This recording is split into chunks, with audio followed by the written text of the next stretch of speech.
Cığır İctimai Birliyi olaraq 10 ildir sizinlə bərabər Ramazanı fərqli ruhda yaşadıq. Birliyi, mərhəməti, paylaşmağı və bir çox mənəvi dəyərləri ehtiva edən Ramazanı hər il daha çox qəlbə daşımağa çalışdıq. Bu ildə yolunu gözlədiyimiz dəyərli bir misafir kimi gözlədik Ramazanı.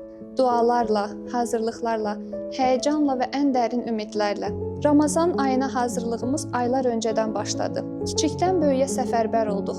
Ramazanı böyük ailəmizlə bərabər yaşamaq, sevinç bəxş etmək, şükranlıqla heyran olmaq üçün niyyətləndik. Bu müqəddəs ayın gəlişi üçün könüllü xanımlar bir araya gəlib sevgi və zəhmətlə dolma bükdü ki, Ramazan süfrələrinin ən ləziz neməti sevgimiz olsun və satışından əldə olunan vəsaitlə hər uşağa, hər anaya Ramazan hədiyyələri hazırlansın.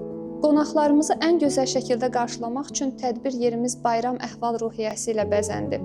Və nəhayət, Ramazan bərəkəti, mərhəməti və birlik mesajı ilə gəldi. Bu ay boyunca hər gün onlarla ailə qonağımız oldu. Əmanətlərin özlərini nağıllar aləmində hiss etmələri üçün cığır könüllüləri nağıllardan, qissələrdən, ibrətli hekayələrdən müxtəlif rollarla personajların dili ilə mənəvi dəyərləri ötürərək uşaqların özlərini həm tamaşanın izləyicisi, həm də iştirakçısına çevirdilər. Birliyin idarə heyətinin xanımları analarla söhbətlərdə Qurani Kərimin oxu ayəsinə uyğun olaraq oxunun hikməti və məna axtarışının dəyərini ötürməyə çalışdılar. Birliyin təsisçisi Yeganə İbrahimin Məktub Var kitabından qiraət xoş və düşündürücü atmosfer yaratdı.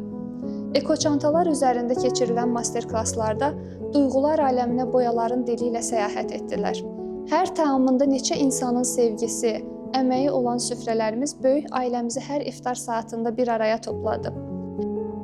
Hər gün övladlarımıza, vətənimizə, gələcəyimizə və bütün insanlığa dualarla açdıq orucumuzu. Bu dəfə qonaqlarımıza xidmət edən könüllülər arasına analarımız da qatılmışdı. Hər gün biri-birlərinə qonaqlıq verən böyük ailənin mənzərəsinə şahid olduq.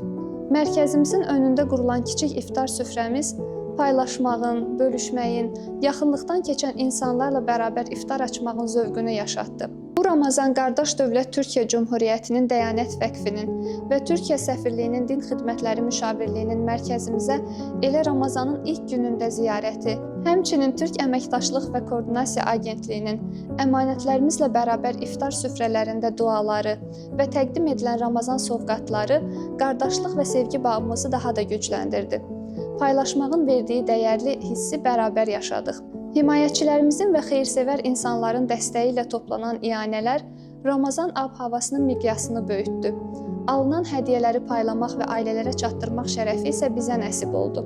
İçi milli sovqatlı şirniyyat qutuları, bir kitab min fikir devizi ilə nəşriyyatlarımızdan alınan kitab dəstləri və əmanətlərimizin dua bağı olacaq rəngarəng səccadələr qəlblərdə sevinc, üzlərdə təbəssüm yaratdı. Analara hədiyyə olunan Quran kitabları ilə və ən gözəl libas analara yaraşır deyərək könüllü xanımlar öz zəhmətlərinin bərəkətini analarımıza ərmağan etdilər və Mülk Sosial Sahibkarlıq mağazası bu sahədə ən gözəl dəstəkçimiz oldu.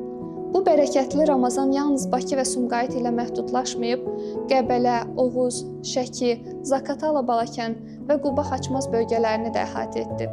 Bu Ramazanda həmçinin birliyimizə yeni qatılan əmanət ailələrlə tanış olduq. Evlərinə sevinç, qəlblərimizə sevgi daşıdıq. Bayram tədbirimizi Quba əmanətlərimizlə keçirməklə bayramımıza bayram qatdıq. Ramazanımızı bərəkətləndirən fitrə paketlərini ailələrimizə çatdırmaqla onların bayram süfrələrində hər xeyriyyəçinin payının olmasının məmnunluğunu yaşadıq. Bu müqəddəs ayda bizə dəstək olan bütün xeyirxah insanlara dərin minnətdarlığımızı bildiririk. Sizin mərhəmətiniz, səxavətiniz və dualarınız sayəsində bu ay yaddaşlara, qəlblərə, dəyərləri ilə həkk olundu. Şübhəsiz ki, bu Quran ən doğru yola yönəldir və yaxşı işlər görənlərə böyük mükafat müjdələyir.